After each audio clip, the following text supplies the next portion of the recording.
Esta é a apresentação do nosso trabalho. A gente trabalhou na detecção de cicatrizes de fogo na Amazônia brasileira. E os integrantes somos Nicolás Echinel Rosa, ele é estudante de Engenharia da Computação na UFSC, eu, Ginette Viviana Camacho Angulo e José Ricardo Silveira, e os dois somos estudantes do mestrado de Ciências da Computação. Os incêndios florestais na Amazônia brasileira têm sido uma preocupação significativa devido aos impactos ambientais, sociais e globais associados a esses eventos.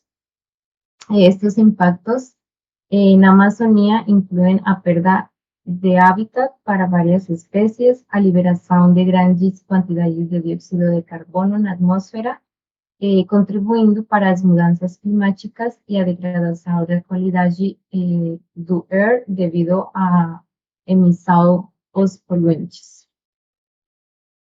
O monitoramento dos focos de queimadas e incêndios florestais por meio de satélites representa uma ferramenta fundamental na gestão ambiental e na preservação dos ecossistemas. A utilização de tecnologia espacial permite uma abordagem abrangente e eficiente para detectar, analisar e combater os eventos de fogo em diferentes partes. A justificativa do uso de técnicas de IA é principalmente porque oferece uma combinação de tecnologias avançadas, como sensores de alta resolução e algoritmos de processamento de imagens, que oferecem uma visão mais precisa do cenário de incêndios florestais. Bom, a nossa metodologia consistiu em selecionar as regiões ah, em que a gente iria trabalhar. A gente trabalhou na região norte do país.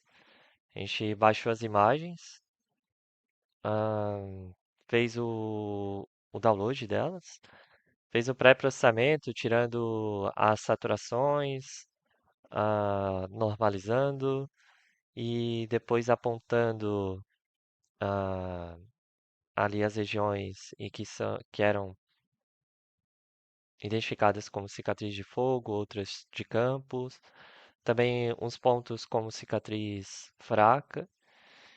E então, para selecionar mais uma outra característica, nós selecionamos a de campos, né, de pastagens.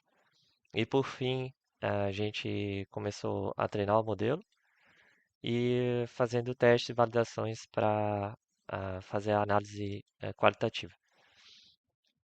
Ah, o banco de dados em que a gente conseguiu as imagens foi do Sentinel-2, com dados coletados de 2019, com baixíssima cobertura de nuvens, e a gente, para cada amostra, nós selecionamos várias bandas de diferentes espectros com diferentes resoluções. Então, tinha banda com resolução espacial de 10 metros, outras de 20 e outras de até 60 metros por pixel.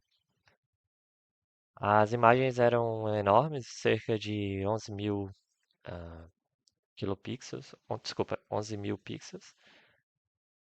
E então o apontamento foi muito demorado para realizar, devido ao tamanho, né, das imagens.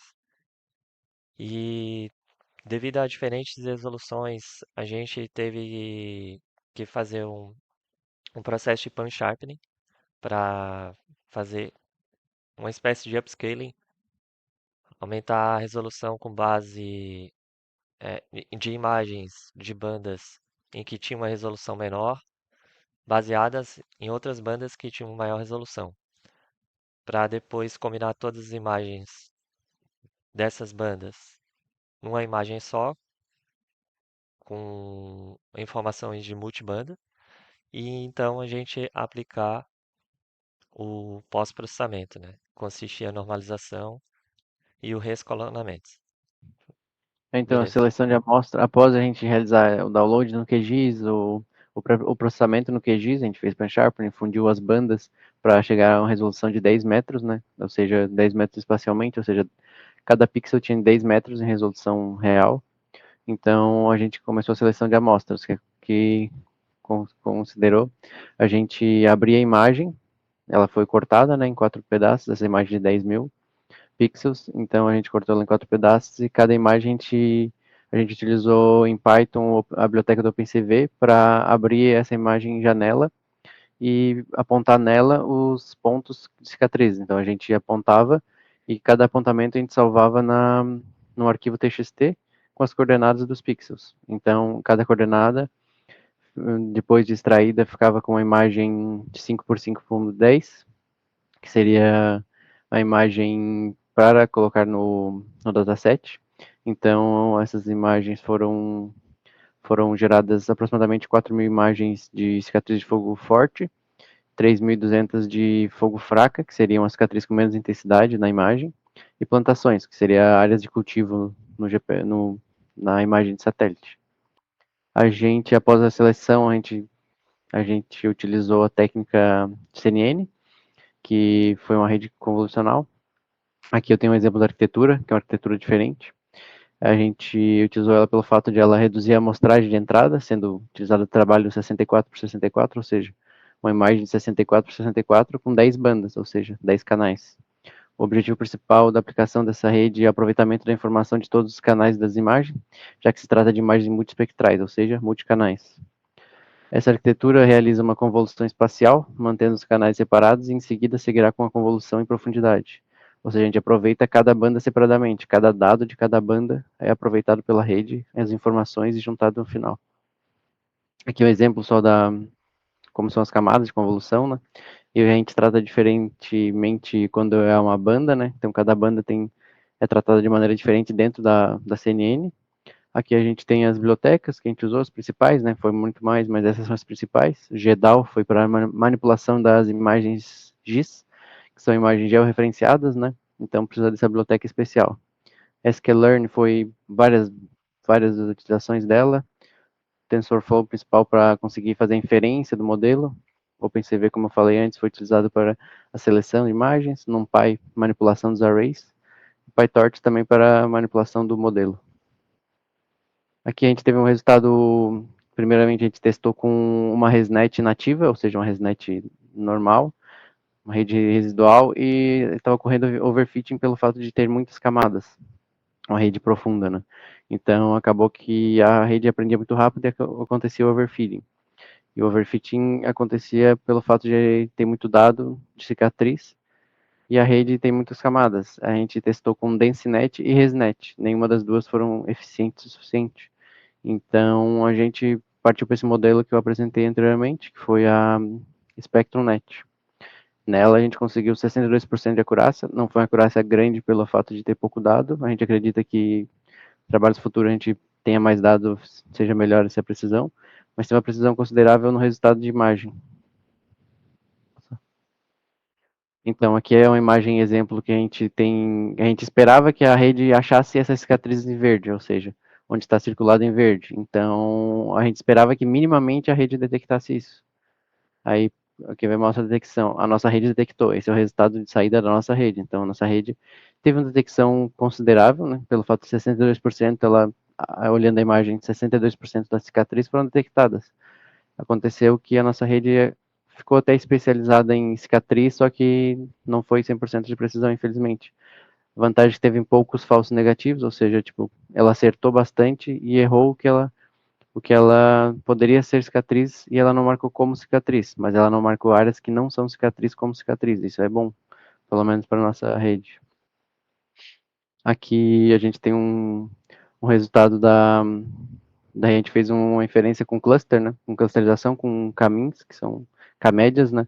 Só para ter uma noção que seria uma técnica clássica, vamos dizer assim, que seria a clusterização. E esse aqui é o cluster daquela imagem que eu mostrei anteriormente. Então o cluster ficou bem mais generalizado a cicatriz. Não dá de saber o que é cicatriz e o que não é aqui. Então comprovou que a nossa rede, pelo menos, está sendo mais precisa que uma técnica clássica. Então, aqui está a imagem comparando as 3 imagens que eu tinha citado anteriormente, que seria aqui o que a gente esperava que a rede, pelo menos isso, conseguisse encontrar. A nossa rede encontrou a imagem central, né, do meio, que são aqueles pontos verdes, que ele considera cicatriz, e ali tem o K-médias em comparação para ter uma noção de que a nossa rede, pelo menos, conseguiu não generalizar, né? Ou seja, conseguiu identificar o que é cicatriz. Não todas, mas o que é cicatriz. Aqui a gente sugeriu de trabalhos futuros, né? Então, uma classificação via Visual Transformers, como teve a aula da gente na matéria, teve apresentação de Visual Transformers, só que foi uma parte bem ao final da matéria, então a gente já havia começado o trabalho com classificação, né? Então, a gente propõe no trabalho futuro, talvez, Visual Transformers, uma seleção de bandas mais relevantes, né? A gente usou 10 bandas do satélite Sentinel-2. A gente podia ter utilizado menos bandas com mais precisão, né? Uma banda que a gente sabe que a precisão dela vai ser melhor na cicatriz, ou seja, tipo, uma banda a gente não precisava de 10, às vezes 5 bandas teriam precisão maior na cicatriz. Até porque podem ter bandas que deixam a informação de uma banda sobre cicatriz menor, né? Na hora da inferência. Então, a gente pensou nisso também. E o maior dataset, com certeza mais dados ajudaria. E a comparação temporal das áreas queimadas seria comparar, por exemplo, a gente teve mais de 2019, fazer uma comparação temporal desde 2019 até 2022, todos os anos, e comparar o tamanho da área, se aumentou, diminuiu, e calcular a área queimada, por exemplo. Isso é o que a gente propõe para trabalhos futuros. Aqui a gente tem os contatos da gente, eu sou o Nicolas Sequinel Rosa, aí o Ricardo e a Viviana, os contatos para a gente. Obrigado.